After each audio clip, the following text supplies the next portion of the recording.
Well, good morning, everybody. Thank you for being with us today for our latest installment of the AVERT webinar. As you can probably see from our background, we're doing a hybrid event for today because we're really pleased to host in person in Australia Dr. Aaron Zelen. We're very grateful to him to make the time to engage with our network and deliver our AVERT webinar for this month. He's got a packed schedule, and so thank you again for being with us here, Dr. Zelen. So before we begin, just as customary, I'd like to offer an acknowledgement of country. I want to acknowledge that we're on the land of the Wurundjeri people. Want to acknowledge and thank them for their custodianship of the land for many centuries and acknowledge their elders past and present. So we'll get right started in this morning. Today, Dr. Aaron Zelen is going to be talking to us about the evolution of the Islamic State. So 10 years since the Caliphate's announcement. I want to leave as much time as we can for his presentation and also for questions. So I'll just very quickly introduce Dr. Zelen and also just give some housekeeping in terms of the Q&A portion of the session. So Dr. Aaron Zelen is the Levi Fellow at the Washington Institute for Near East Policy, where he directs and founded the Islamic State Worldwide Activity Map project, which is a terrific resource. I've used it myself, and I'd recommend you to also take a look.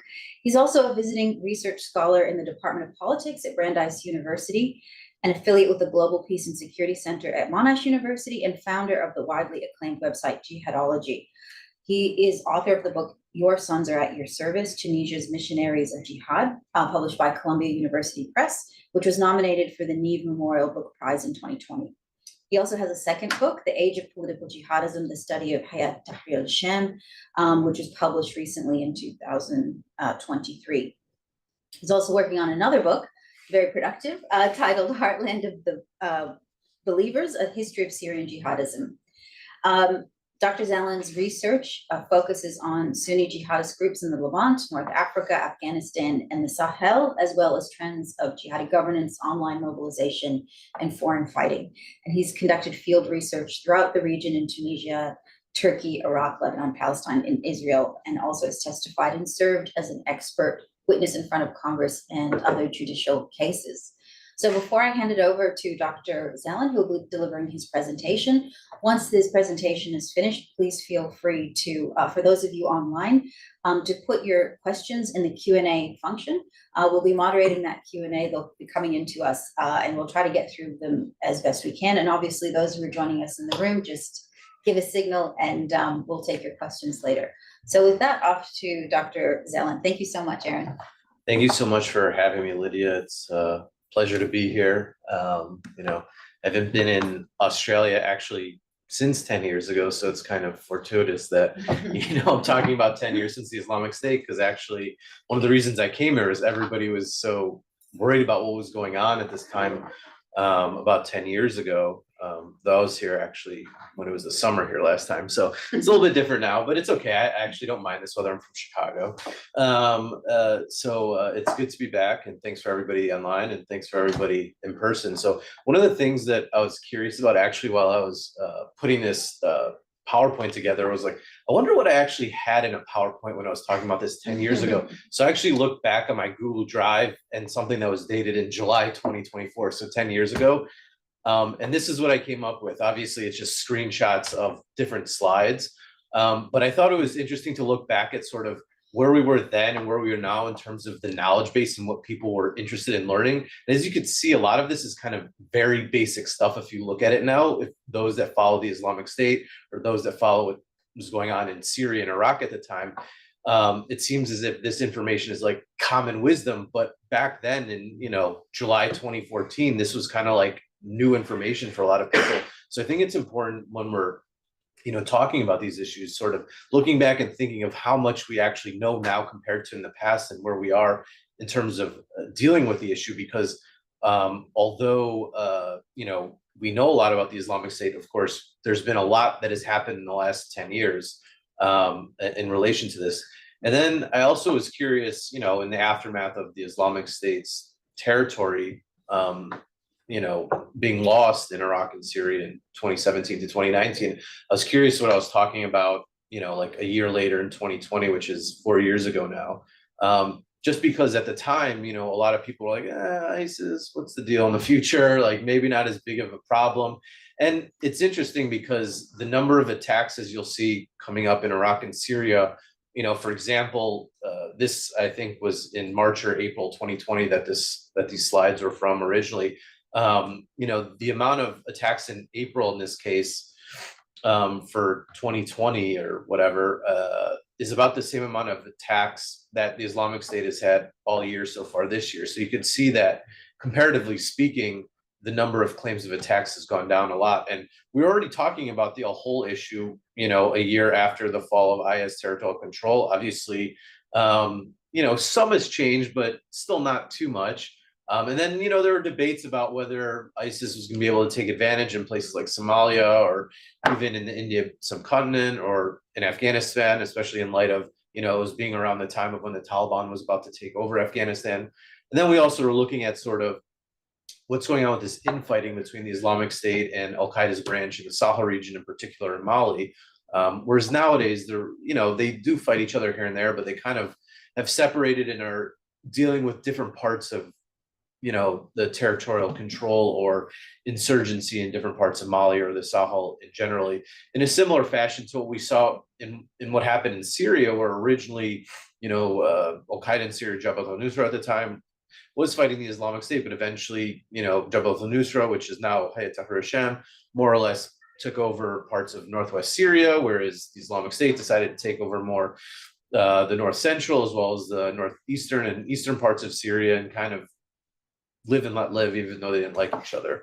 So it's kind of interesting now that we're, you know, a number of years from a bunch of things, looking back and seeing where we are now, especially considering that at least today, you know, many people doing research on this, many analysts, many people in government are very much sort of worried about the state of the Islamic State and increasing violence, as well as the potential for them to take advantage of all the various things happening worldwide right now. So just to give a little context of the state of things in relation to the Islamic State's attacks since 2018 or so, when they have been losing territory in Syria and Iraq at the time, you could see that the bar has gone down. Of course, the vast majority of it has gone down from Iraq and Syria. If you look at the red, which is just outside of Iraq and Syria, primarily Africa, I should say, it's stayed relatively steady. And the thing to remember and note about 2024 is that that data is only through May. So it's only the first 5 months of this year, not even up to almost the end of June. So you can see that if you extrapolate that out to the end of this year, it's definitely going to surpass last year. And it probably will get relatively, you know, up there closer maybe to what happened in 2022.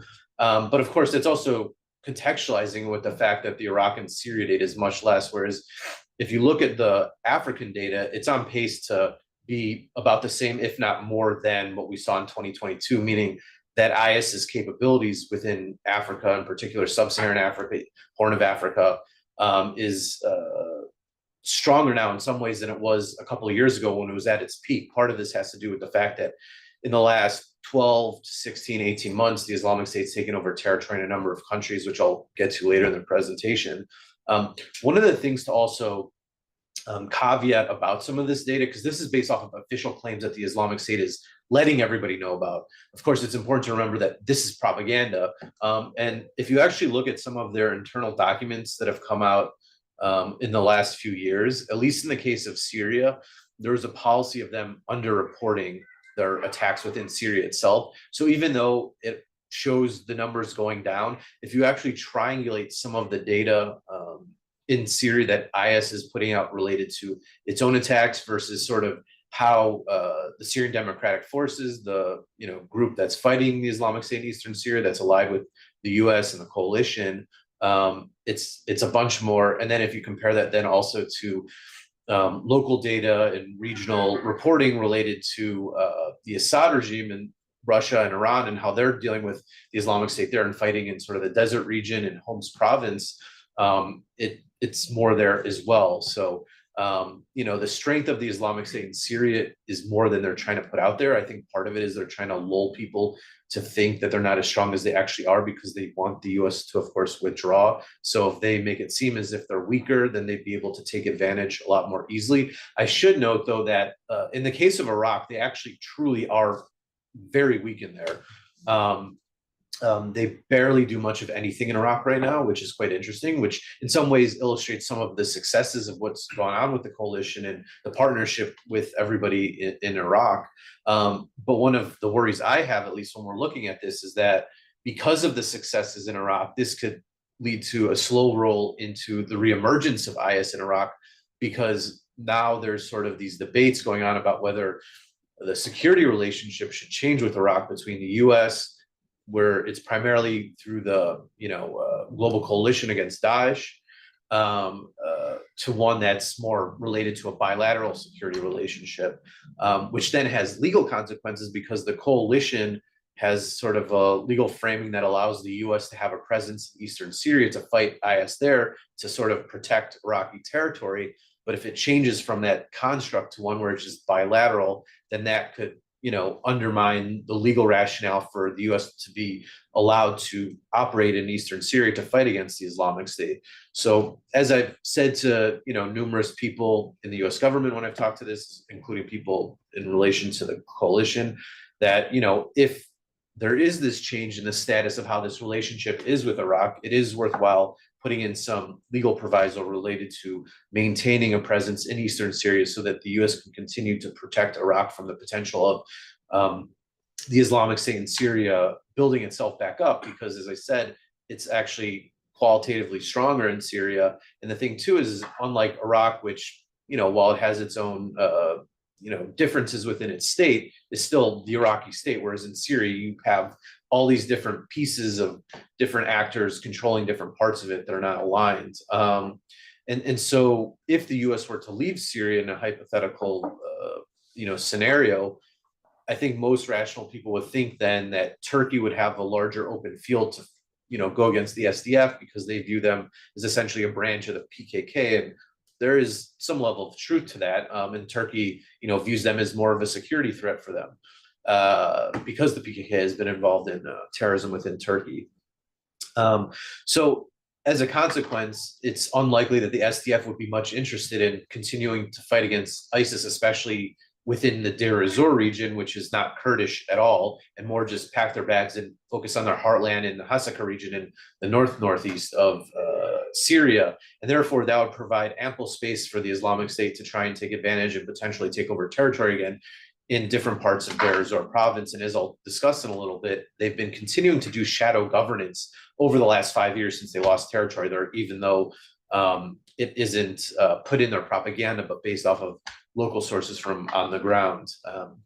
So that's sort of a little context in some ways, better understanding some of these data points, because sometimes data can be helpful in understanding issues, and sometimes it's a bit deceiving. So I think it's important to sort of contextualize this, because it obviously looks like a huge downward turn, where in fact the trajectory in Africa is worse than it's ever been. And then in the case of Syria, for example, they're underreporting what they're actually doing. So just to give a little bit more perspective than this in terms of zeroing in on Iraq and Syria, as you can see of the stats every year since 2019, when IS lost territory there, it's gone down in both Iraq and Syria. But as you'll note, if you're looking at 2024, the numbers continue to go down in Iraq. And the data in 2024 is as of June 20th, when the Islamic State last posted its Al Naba newsletter, where they put statistics out on their weekly attacks. But you can see that there's actually been more attacks so far in the last 5.5+ months than there was all of last year in Syria that they're at least claiming, which further illustrates that they're at least in this case you could say that they're 3 times stronger in terms of what they're trying to put out there. But if you add it up to potentially what it could be by the end of this year, it would be on par, probably somewhere close to 2021. And at that time, a lot of people were still obviously worried about IS's insurgency then. And again, these are claimed attacks, not necessarily every single thing that they're actually doing. But I think it's important to highlight this, because even if they're now showing that they're doing more in 2024, it's comparative to what they had done previously, but it's actually even more when you realize that they're underreporting this. So, one of the biggest concerns, as I alluded to at the beginning of this presentation, has been about, the detention centers and the IDP camps in Northeast Syria, where all the foreign fighters, mainly men, are in jails, or the women and children may be in IDP camps. Of course, there are also many Syrians and Iraqis in these locations as well. It's important to note, especially in the IDP camps, that the vast majority of them are Iraqi or Syrian. I think about 55% are from Iraq. Maybe 25 to 30% are from Syria. And the Syrians can't really be repatriated that much anymore, because most of them that remain are from Assad regime areas, and therefore, from a human rights perspective, the US and allies in the coalition don't want to return those that are from those specific areas. So there's less that we can do on that front. And the remainder are, the third country nationals, as people like to call them, where, there's about 6,700 plus foreigners that are in the whole camp, about 2,100 in the Al Roj camp. Those are the two most infamous ones. And as you'll see from this data, there was sort of a spike in 2019 of repatriations. Not surprising, considering the fact that that's when IS originally lost its territory in Syria. But then it went down a lot. We've seen it creep back up again as more and more people have been warning that, this is an issue. It needs to be resolved, because we don't have a lot of time to deal with this, especially if the US does leave.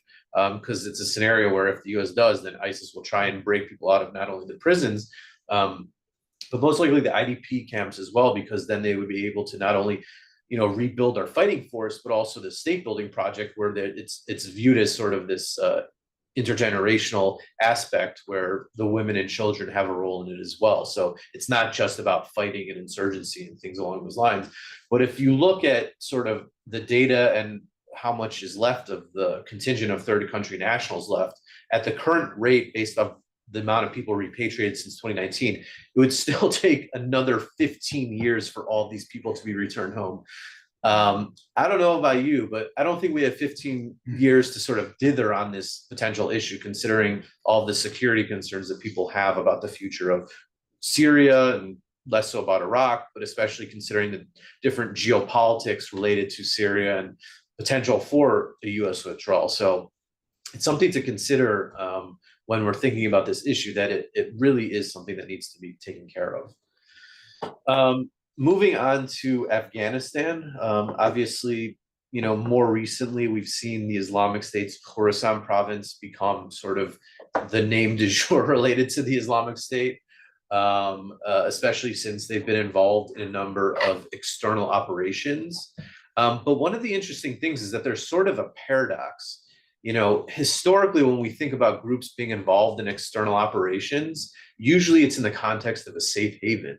But in the case of ISKP, actually, since the Taliban took power, the number of attacks that they've been able to do locally and their capabilities there has gone down severely. So if you look at the data from 2018 to 2021, which is sort of the couple of years prior to, the Taliban retaking territory, you saw that there was a lot in 2018 to 2019. Then it went back down. Part of that is the leader of the group was killed that year, so they were restructuring themselves. Then they got a new leader. He's still the current leader, Shahab Mujahid. But they're able to take advantage of sort of the security vacuums that we saw in the aftermath of the Taliban taking over. But once the Taliban was able to sort of control the levers of government, they felt like they're comfortable in their place in power now, then they started to really hammer the Islamic State's capabilities within Afghanistan itself. And in October 2021, we saw them setting up the General Directorate of Intelligence. And while it deals with a whole host of criminal activities, you could see that it's writ, as I put on the slide, is Khawarij cells, which is a euphemism for ISKP, people that are involved in kidnapping, smugglers, drug dealers, mafia, whatever the hell that is in reference to. But anyways, that's sort of how they framed the creation of this, the GDI, as they call it. And while they didn't really deal with ISKP in the beginning, especially because they kind of, at the time, were still trying to gaslight everybody by saying that there was no more security issues within Afghanistan, and essentially saying ISKP isn't here, this isn't an issue. But then I think they kind of realized they couldn't shy away from the reality that ISKP was continuing to attack, because as you see, the first year that the Taliban was in power, from August 15, 2021 to 2022, the numbers went up to 314 attacks.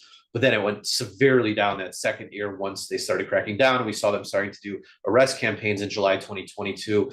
And thus far, since July 2022, there have been 41 ISKP network cells, what have you, that the Taliban has arrested through the GDI.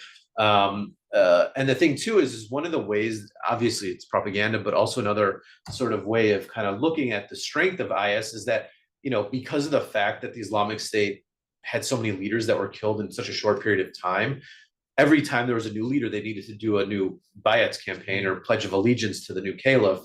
And they put out all these pictures, and it came from all the different provinces within the Islamic State.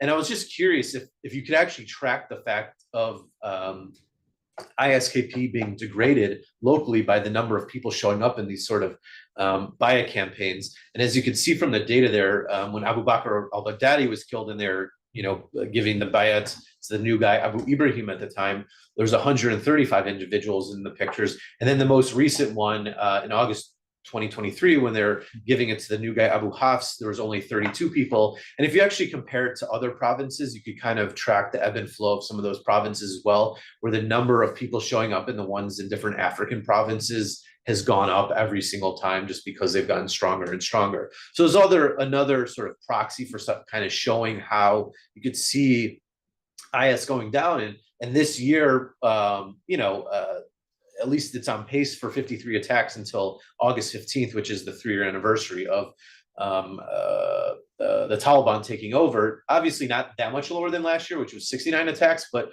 relatively speaking, considering the fact that it's a fairly large country, it has a history of, violence and militancy, is, not that many. It's, of course, like less than one every few days, essentially, which compared to the past is pretty good, comparatively speaking. And the thing too is then, as a consequence, ISKP started mainly focusing on attacks in Kabul as well as diplomatic entities within the country, as the Islamic Emirate of Afghanistan, as the Taliban calls itself, was trying to garner more international legitimacy. So, and this is just some of the data on the different types of arrests that they've had related to ISKP locally, whether it's social media recruitment, procurement of fake IDs, birth certificates, publications, arresting somebody after an attack, finding them through an intelligence-led apparatus, financing, safe houses, weapons procurement, membership, etc. Normal type of stuff, nothing too surprising here when you think about it, but just for illustrative purposes. But then, one of the ways I think ISKP has been able to take it, or not take advantage, but sort of shift some of its priorities as a consequence of the fact that it hasn't been able to do quite as well locally, is the fact that they increasingly started, after the Taliban took over, putting out propaganda in multiple languages. We've seen it in things like Pashto and Urdu, and Farsi/Dari, which obviously are more local languages, but also cross the border into Tajikistan with Tajik, as well as Arabic and English. And therefore, you could see them sort of growing from one that was mainly focused on local, insurgency in Afghanistan and Pakistan to a lesser extent, into, more of a regional, global sort of posture. And as a consequence, we started to see, especially in 2022, that it started moving west more and more every year in terms of their potential for external operations. And part of this, I think, has to do with the fact that even though they don't have the safe haven, they've been taking advantage of encrypted applications where, we talk about directed attacks coming from a group, or inspired attacks where people are just looking at the propaganda and doing something on behalf of the group. But they're kind of using that middle one where they're guided, where somebody is in contact with ISKP, but they don't necessarily go to Afghanistan to gain training. There have been cases where that's happened, especially the attacks we've seen in Iran, Tajikistan. I think there was one in Kyrgyzstan, maybe.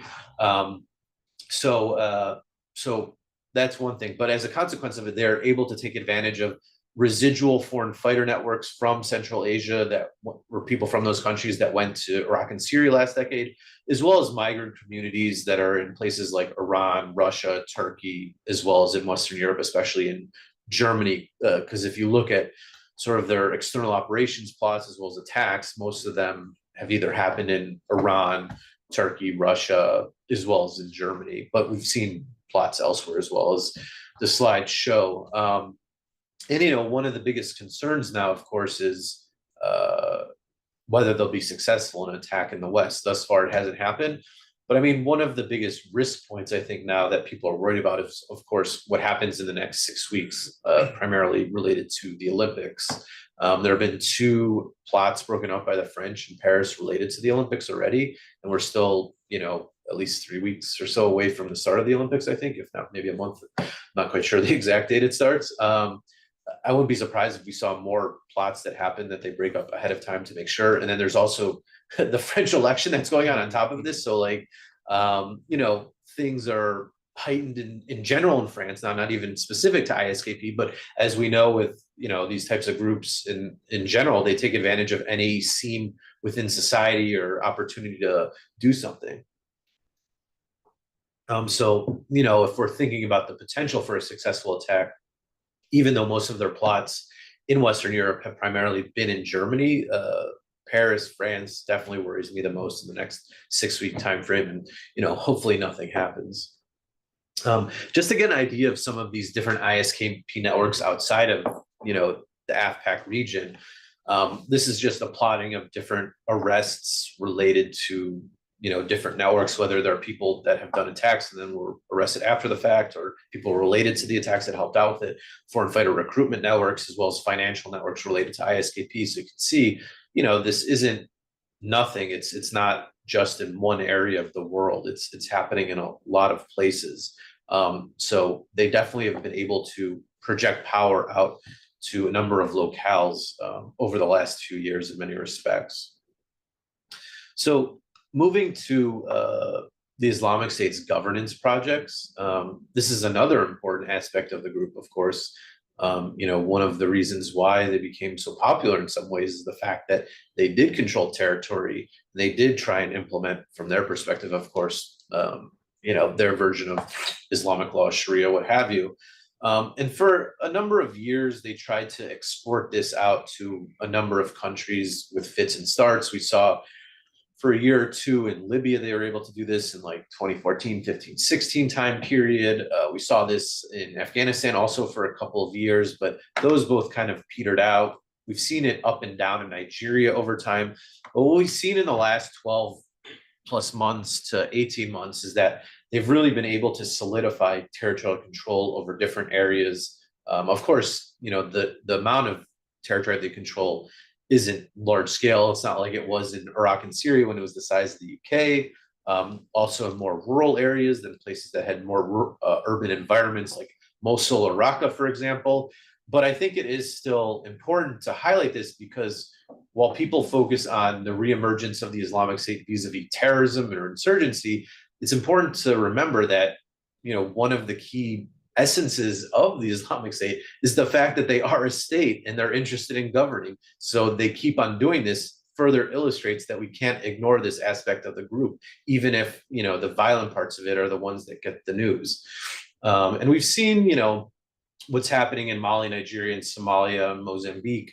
It's not at the level of sophistication of the governance efforts that we saw in Iraq and Syria, let alone in Libya.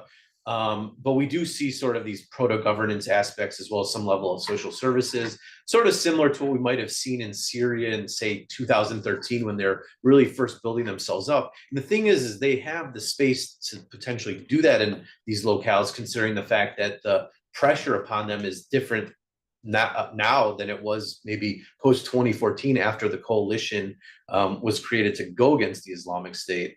And part of that has to do, especially when we're looking at the Sahel region, because of the different coups that have happened there, and then Russia becoming the partner of these different countries and therefore creating other issues. I'll get to that in a little bit more deeply. But one of the things I think is important to highlight also on top of, sort of these emergent governance projects within different parts of Africa is the fact that they still have continued shadow governance in Eastern Syria, even if they don't control territory. And I think, the case of what we saw with the Taliban in Afghanistan before they took over Afghanistan, it's not something you can ignore.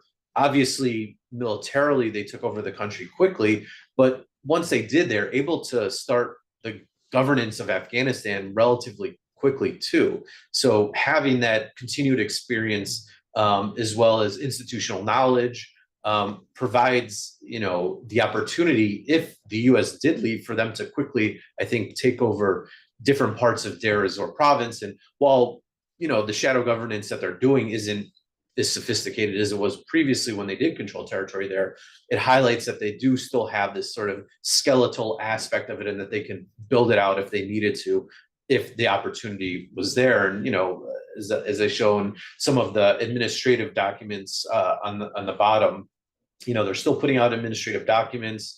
The one on the middle, I guess you could say, is related to, women and the niqab. And so, moral policing related to this is still going on vis-a-vis gender issues, whether it is what women are wearing, whether it is about boys and girls in classrooms together, whether it is related to the curriculum that the Kurds are trying to implement into different regions which are more conservative and tribalistic, as well as taxation, or you can say extortion, which is probably more like it. And then, one of the things, if you look at local sources, is that while it is true that the SDF controls the territory, quote unquote, it's primarily during the daytime. So at night, a lot of the times ISIS will go in and kind of do its own thing. So it's not like they completely control everything. So again, I would foresee, if there was the opportunity and the US did leave, that the Islamic State would be able to take advantage relatively quickly.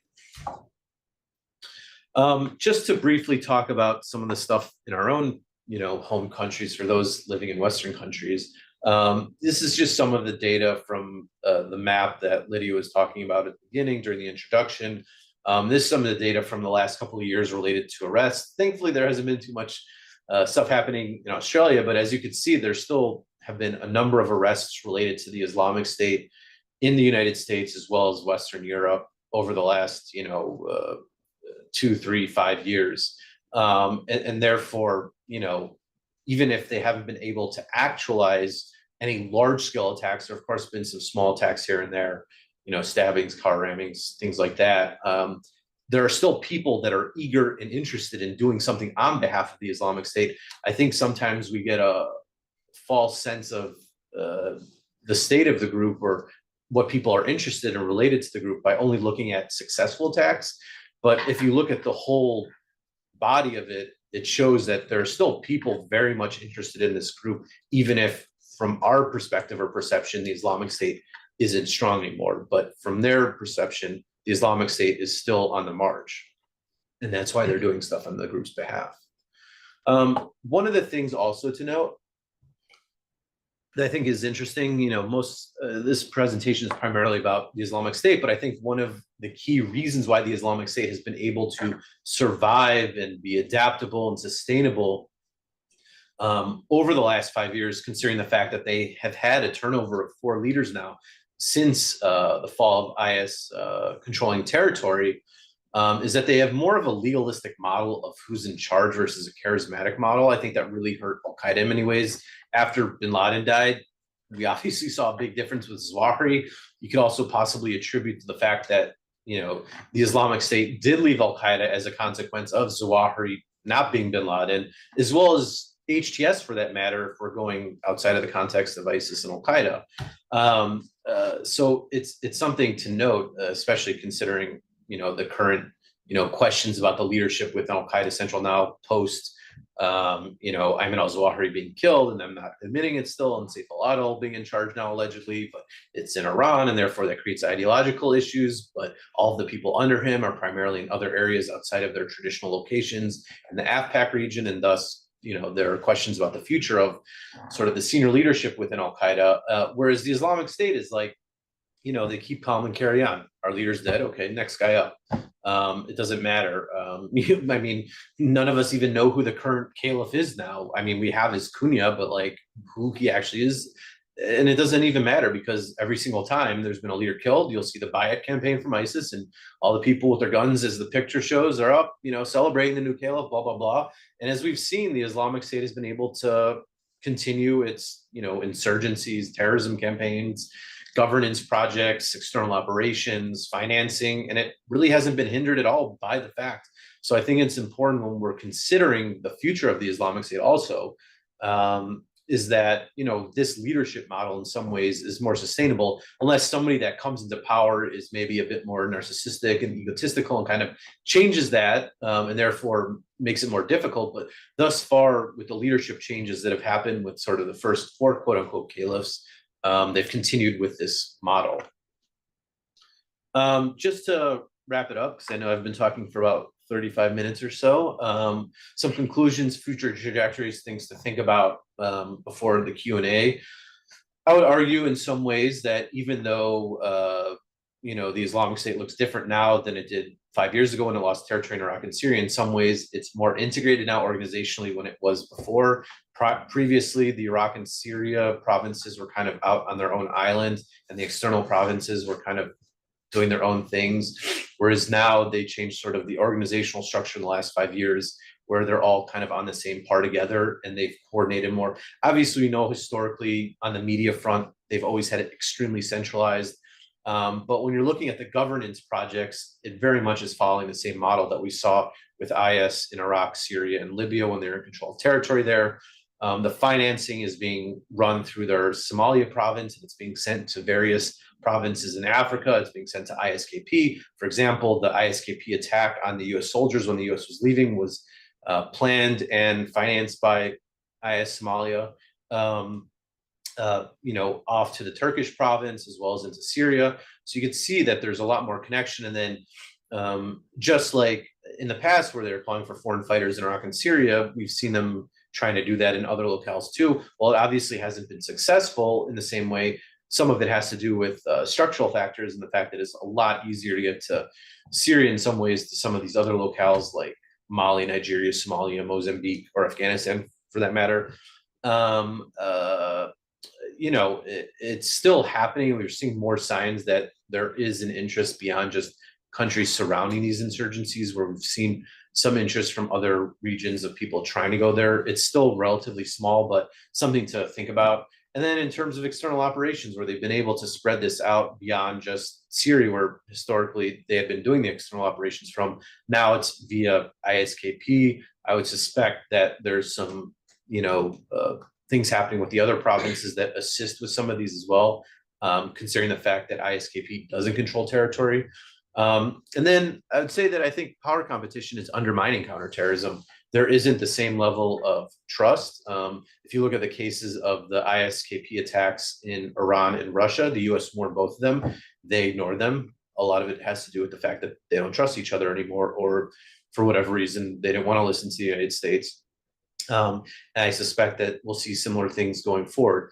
Then, you know, I think people weren't looking at it through this vantage point at the time, but in many ways, Syria is, you know, a prime case of this, whereby, you know, if Russia hadn't gone into Syria to assist the Assad regime, it's plausible that the Islamic State, as well as other, you know, terrorist groups, wouldn't still be conducting their capabilities there, because the US has been able to degrade them alongside its allies so much. But because the US can't go into the areas where the Assad regime is operating in Russia, it's, you know, an incomplete CT mission.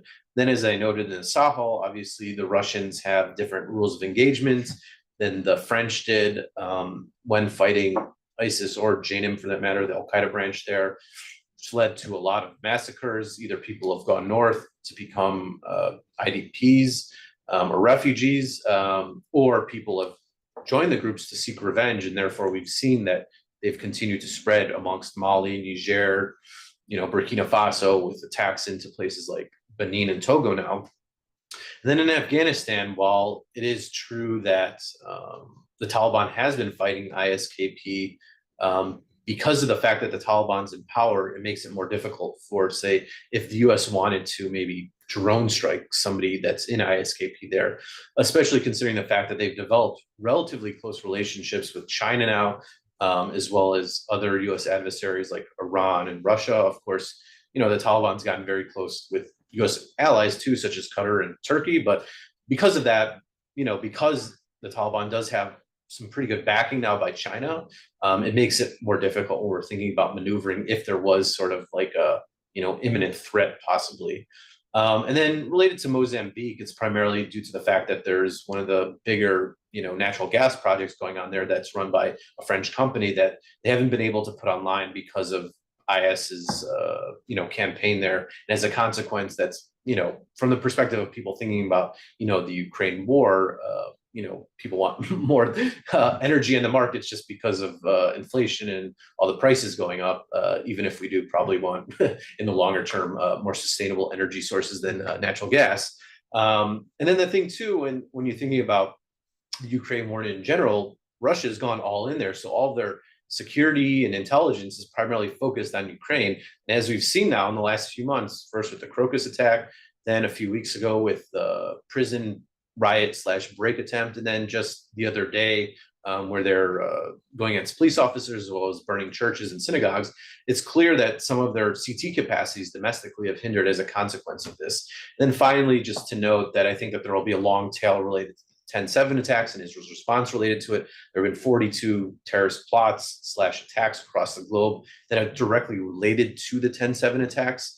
Most of the targets are against Jews and Israelis, but we've also seen a few against Muslims, as well as some related to the United States, just because the U.S. obviously has been supporting them.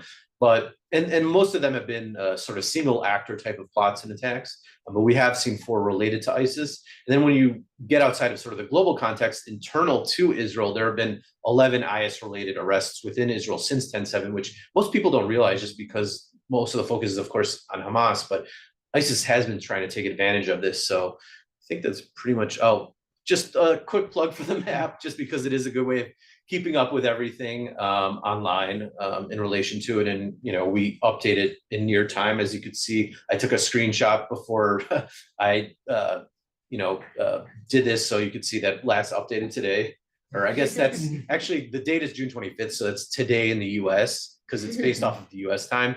But you get what I mean. So, we update it every day with the most, contemporaneous data, but also we continue to also backfill data as well, historically, so that there's, more context as well. So I'll just leave it at that. I know that we have about 20 minutes to talk now.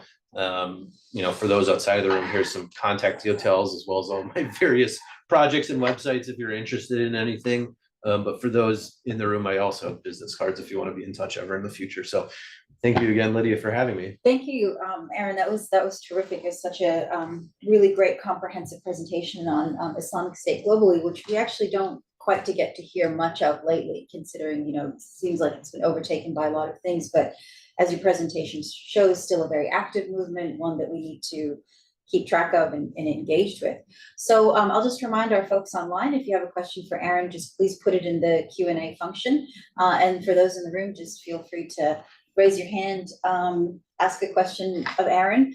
I might have one to kind of kick us off. I was struck by a comment that you said around their Islamic State remaining very much a governance project, but they keep trying to do that over and over again.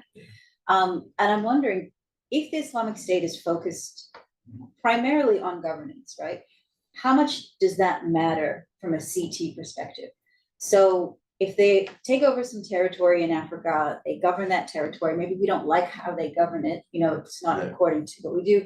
Does that really matter from a global CT perspective, or even from the CT perspective of the Five Eyes? I mean, I think, one of the biggest consequences of it is that it could lead to, more terrorism in general within these regions, because they continue, this isn't a group that's just interested in a specific country, national project. If we're thinking of other Islamist groups involved in governance projects, whether it's, the Taliban or Hamas or Hezbollah, they're focused on Afghanistan, Lebanon, Palestine, what have you. Whereas Islamic State, they're going to want to continue to grow and grow and grow. And therefore, it's going to create more and more destabilization in more and more countries. And therefore, from a security perspective, obviously, nobody wants that. And then also, as we've seen in the past, when they've had sort of, stable environment to govern, it's also allowed more people to potentially become foreign fighters, and therefore they could potentially then return home and be involved in terrorism attacks. Or because they have a stable environment, they can put resources into trying to guide people online to do attacks abroad also. So, even if they do control territory there still are potential ramifications of it from a security perspective, locally, regionally, as well as globally. So can I tease a little bit about that a little further? So you said, okay, well, there are Islamist governance projects like Hezbollah, Hamas, like you said. And sometimes in the broader media frame, there's a lot of comparison between like a Hezbollah or Hamas and Islamic State, saying, you know, they want to govern the same way, they're essentially the same thing. No. Can you break that down for us a little? Well, I mean, I think there's a big difference between them. I mean, for one, both Hamas and Hezbollah hate ISIS, and ISIS hates Hezbollah and Hamas, just just plainly speaking. But when you drill it down, I mean, Hamas, its ideological background mainly comes from the Muslim Brotherhood, which views it as more of a social movement and gradualist approach to governance, working within society. They're okay with the international system.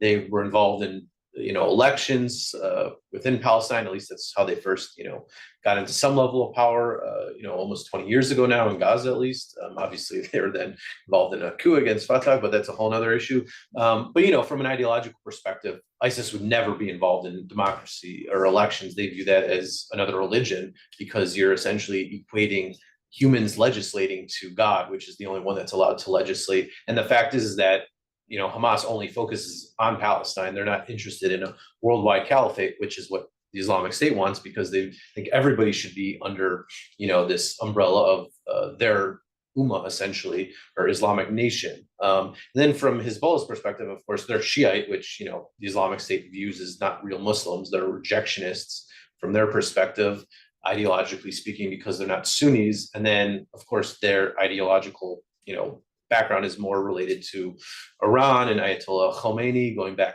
to all of his ideas related to Vilayat al-Faqih, and sort of government by clerics, more or less.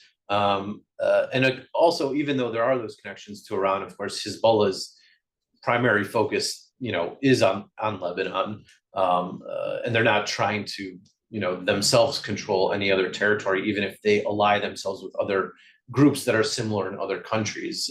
It's more an alliance in some ways, in the same way that countries in Europe are allied with one another, even if they have similar worldviews, I guess you could say.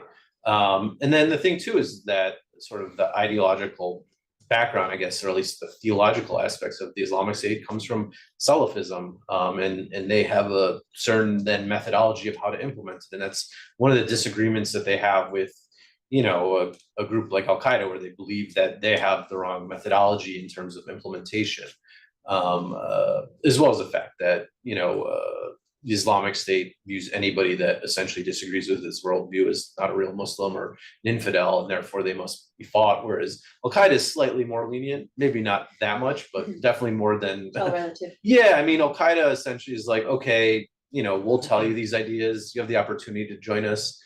If you disagree with it, then we'll probably fight with you. Whereas the Islamic State is like, you don't agree with us off the bat, we'll kill you now. Mm-hmm. So at least Al Qaeda gives you the opportunity to potentially join them. Did you have a question? Yeah. Yeah. I'm just wondering about Hizb ut-Tahrir. Yeah. How do you see that having been prescribed in the UK as a terrorist organization? How do you see that kind of group? What are their aspirations and how do they fit? Yeah, I mean, they're sort of have their own separate ideological background that is distinguished from sort of the Muslim Brotherhood, which is sort of a bottom-up approach. And then obviously a group like the Islamic State, which is involved in actual violence on a day-to-day basis. Hizb ut-Tahrir, they want to have a caliphate too, but they see it as a vanguard of people taking over a state via coup d'etat. And that's pretty much it. Obviously, they've been trying to allegedly accomplish that for 70 plus years now. I'm not quite sure how successful that will actually be, since it's a lot easier said than done to have a coup. But yeah, they're just another group that's, trying to spread their, ideas related to the importance of Islam in society, as well as the necessity of the caliphate. But Hizb ut-Tahrir would not back the Islamic State because of the way that it operates. And then the Islamic State views Hizb ut-Tahrir as a bunch of losers. They're just like essentially talking the talk, but not walking the walk, and just like talking all day and not really doing much of anything, or like an intellectual movement than anything, and not, actually practically doing anything to get to this point.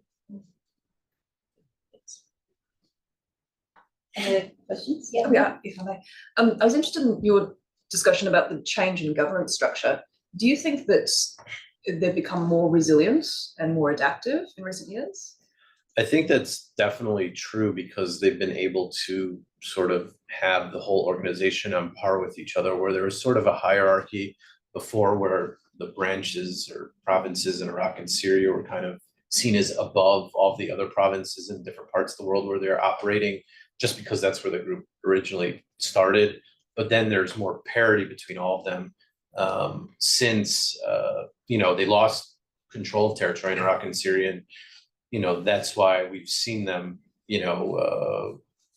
be able to continue to sustain itself as well as rebuild itself in many different areas. And one of the interesting things that's come out recently is there are reports that the US killed the leader of IS in Somalia, and the way that they framed it, I didn't completely agree with, but based off of my sort of interpretation of what happened, he is the individual Abdul Qadir movement essentially became the head of the General Directorate of Provinces, which is essentially the body within the Islamic State that manages everything going on. The caliphate isn't micromanaging things, of course. So even if this guy in Somalia is not the caliph, he still had an extremely important position with the organization. And also the fact that, if you look at the history of senior leadership within the Islamic State, the vast majority of them were Iraqis. Then you had some Syrians. There was some exceptions here and there, with the military commander being Chechen and then a Tajik, but for the most part, they've been Iraqis and Syrians. So the fact that they could have shifted the role of sort of managing the global network to somebody that's Somali, I think is very symbolic to showing that they have adapted in some ways, especially since the Somalia provinces have been a key node in its financial networks since 2019 when they lost territory. So you could see that they've been able to, maybe assign different roles to different provinces within the global network itself, so that it's not just focused in a core in the same way that maybe Al-Qaeda did in the AFPAC, which really hurt them because so many of the institutional knowledge within Al-Qaeda was there, and obviously many of the leaders were killed.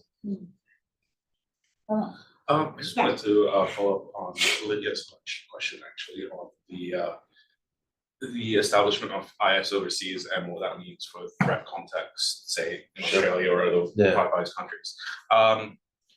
So what you said was that letting them establish themselves will obviously have ramifications here in terms of a threat context. But I think thinking back, one of the key changes in Australia was when there was a call from IS saying, "Don't come here, do attacks at home." Yeah. And I was just wondering, to what extent